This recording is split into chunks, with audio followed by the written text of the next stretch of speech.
programmer stares at the screen. The code compiled. It ran. No errors. But the bank account says negative $4,000 instead of positive 4,000. The computer did exactly what was asked, just not what was meant. How can code be correct and wrong at the same time? The answer hides in a layer most beginners never see. To understand why this happens, see programming languages the way linguists see English. Both share three layers stacked on top of each other.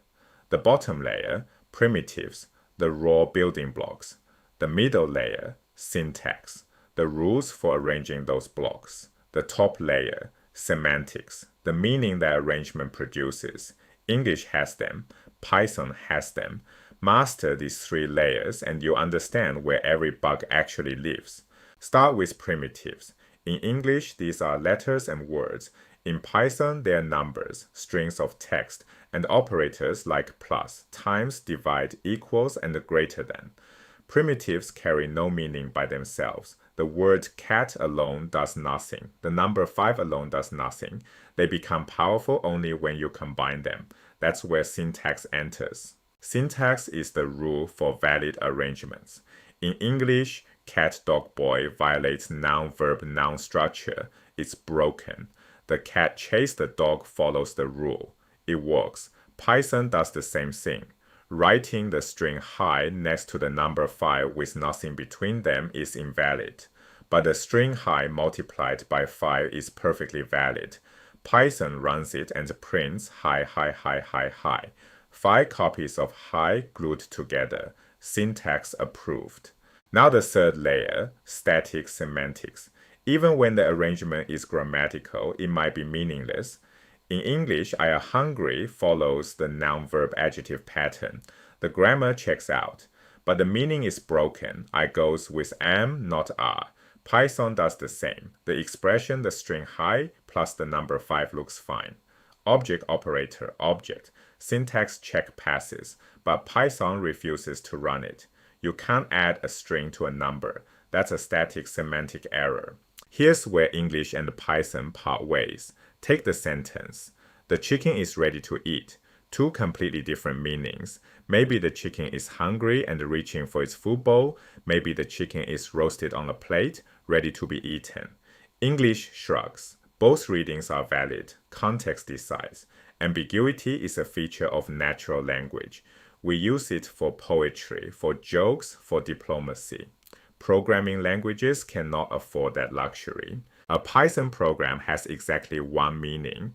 The interpreter, the program that reads your code and executes it, picks one interpretation and runs it.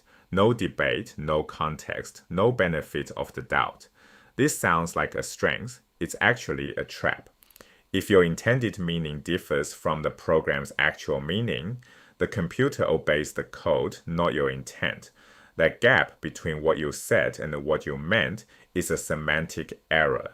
When intent and interpretation diverge, a program fails in one of three ways. First, it crashes immediately with an error message.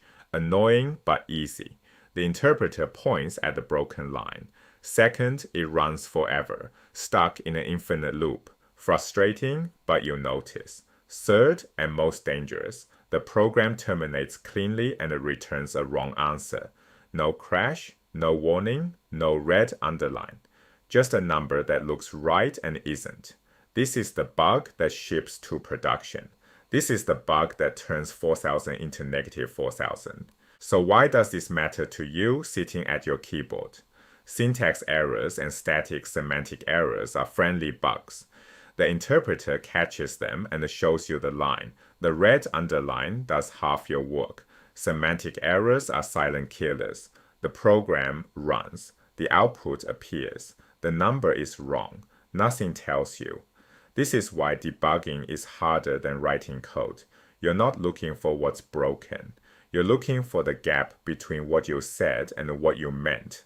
Learning to program isn't just learning syntax, it's learning to make your intentions and the computer's interpretation line up perfectly. Every time you write code, you're translating an idea from your head into a language with exactly one meaning. The art is making sure that single meaning is the one you wanted.